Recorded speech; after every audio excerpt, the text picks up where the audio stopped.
Hello everyone, welcome to civil staff Himachal. आज के lecture में हम डिस्कस करेंगे वीनस मिशन 2024। ये आपके पेपर के लिए काफी ज्यादा इंपॉर्टेंट हो जाता है। आपके मेंस में एक्सप्लिसिट स्पेस का टॉपिक है, तो इसीलिए ये वाला जो मिशन है ये काफी ज्यादा इंपॉर्टेंट हो जाता है। उसे चलने से पहले आप देख सकते हैं हमारे ये कुछ डेली इनिशिएटिव्स हैं, फ्री इनिशिएटिव्स। 10:15 आपसे डेली 10 MCQs को डिस्कस किया जाता है। मेंस करंट अफेयर्स 2:15, 6:15 आपसे डेली करंट अफेयर्स पूछे जाते हैं, और उसके बाद JOA IT और SI एग्जाम के लिए 8 PM है। सो आप इनको यूज कर सकते हैं अपनी प्रिपरेशन के लिए। नेक्स्ट स्टार्ट करते हैं, दैट इज वीनस मिशन 2024। देखिए ये न्यूज में क्यों था, वहां से स्टार्ट करेंगे। उसके बाद वीनस एज अ प्लैनेट कैसा है उसको हम जज करेंगे। इसरो के बारे में कुछ डिटेल्स को देखेंगे और सिग्निफिकेंस क्या है उसको देखेंगे। Let's start the topic. देखिए न्यूज में क्यों था। सो द न्यू चेयरपर्सन जो बने हैं इसरो के has announced that it is expecting to launch the Venus mission by December 2024।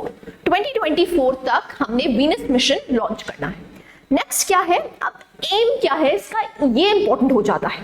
देखिए aim of the mission is to study the Venus atmosphere which is toxic and corrosive. अब देखिए toxic and corrosive क्यों है, क्योंकि वहां पर देखा गया है कि सल्फ्यूरिक एसिड के आपको क्लाउड्स देखने को मिलते हैं। अब देखिए सल्फ्यूरिक एसिड क्या है, एक हाईली करोसिव एसिड है। उसकी वजह से वहां पर लाइफ तो पॉसिबल नहीं है, तो उसके एटमॉस्फेयर को हम जज करना चाहते हैं। ये इसका एम है, राइट। अब इसरो के बारे में हम कुछ डिटेल्स को देख लेते हैं। जो इसरो था उसका पहले नाम क्या था, it was known as INCOSPAR, Indian National Committee for Space research.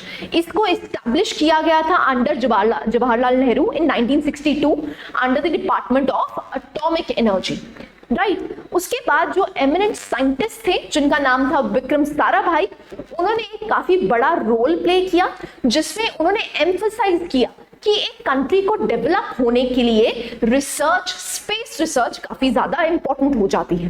तो 1969 में इनकॉस्पार को इसरो नाम दे दिया गया, राइट। सो आपको डेट्स याद होनी चाहिए, और इसरो से पहले कौन सी कमिटी थी उसके बारे में भी पता होना चाहिए। सो डिपार्टमेंट ऑफ स्पेस अलग से एक डिपार्टमेंट बनाया गया। कब बनाया गया, 1972 में, and ISRO became a part of it, right. So department of space में आपको क्या देखने को मिलता है, दैट इज इसरो। सो इसरो के बाद में कुछ माइन्यूट डिटेल्स है जो कि आपको पता होनी चाहिए। अब इसरो का जो ऑर्गेनाइजेशनल स्ट्रक्चर है वो कैसा है वो आप देख सकते हैं। स्पेस कमीशन को हेड कौन करता है, that is the prime minister. Department of space हमारा एग्जिस्ट करता है जहां पर इसरो है। ये जो चार चीजें हैं, इसरो, इनस्पेस, NSIL एंड एंथ्रिक्स, इसके बारे में आपको डिटेल में पता होना चाहिए। देखिए जो एंथ्रिक्स है वो एक PSU है। ये करती क्या है, जो भी कमर्शियल डील्स है किसी भी सैटेलाइट के लिए वो डील करती है। NSIL के बारे में अगर हम देखते हैं, ये कमर्शियल आर्म ऑफ इसरो है।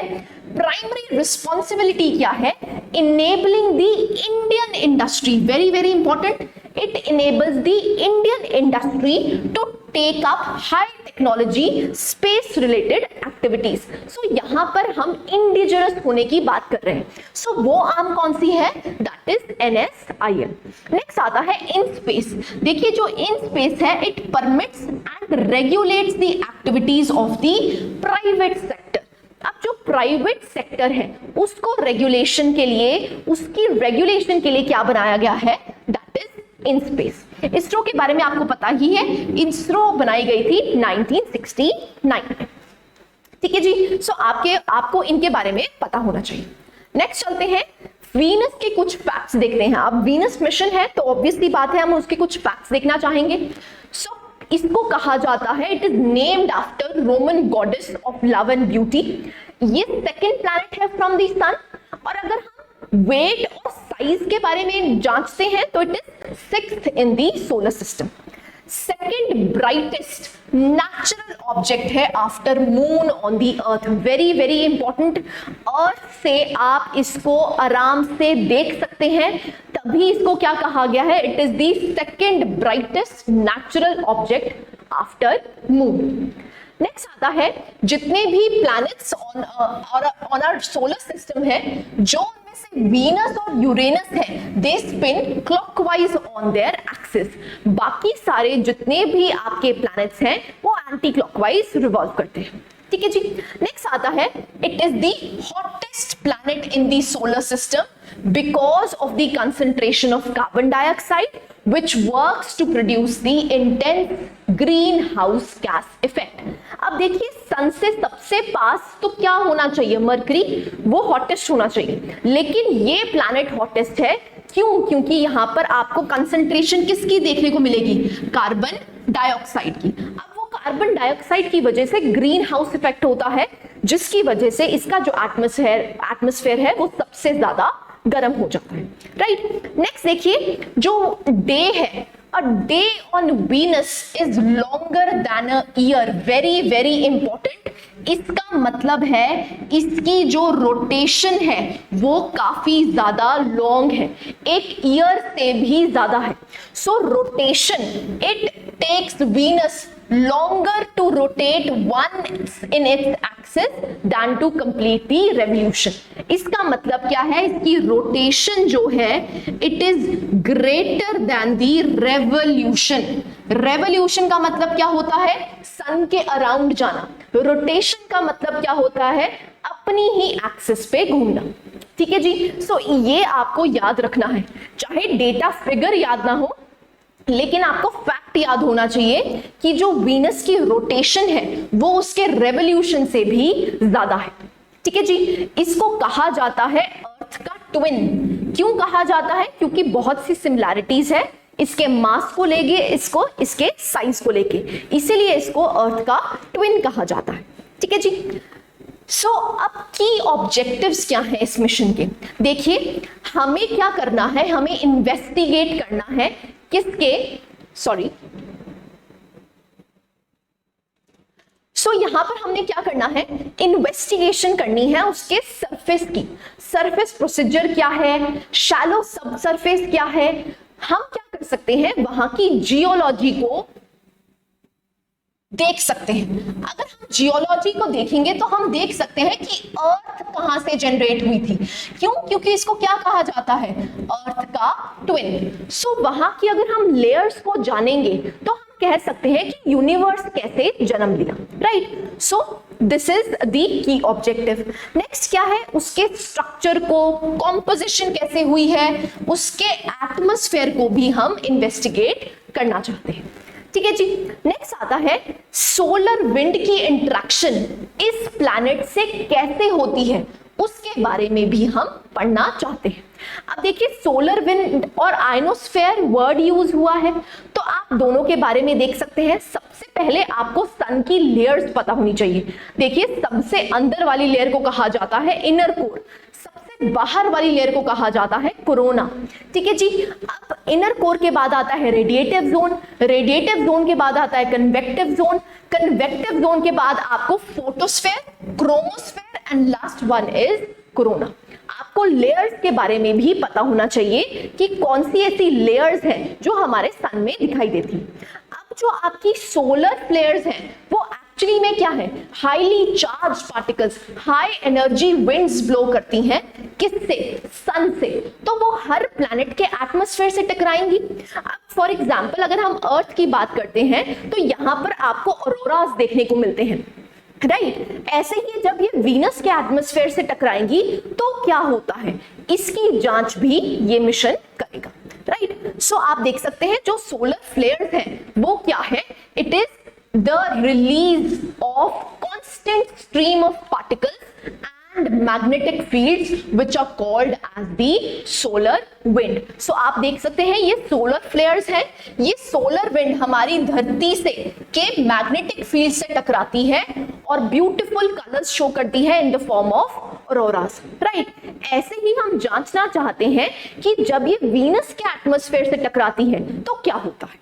Right. So this is ionosphere, आप देख सकते हैं it varies approximately from around 85 kilometres, so up to 700 kilometres जाती है, उसको कहा जाता है दी आइनोस्फेयर। सो जो वीनस का एटमॉस्फेयर है वहां पर भी आइनोस्फेयर एग्जिस्ट करता होगा, तो जो सोलर विंड्स हैं वो आयनोस्फेयर, जो वीनस का आयनोस्फेयर है उसके साथ कैसे इंटरेक्ट करती है उसके बारे में जानना चाहते हैं।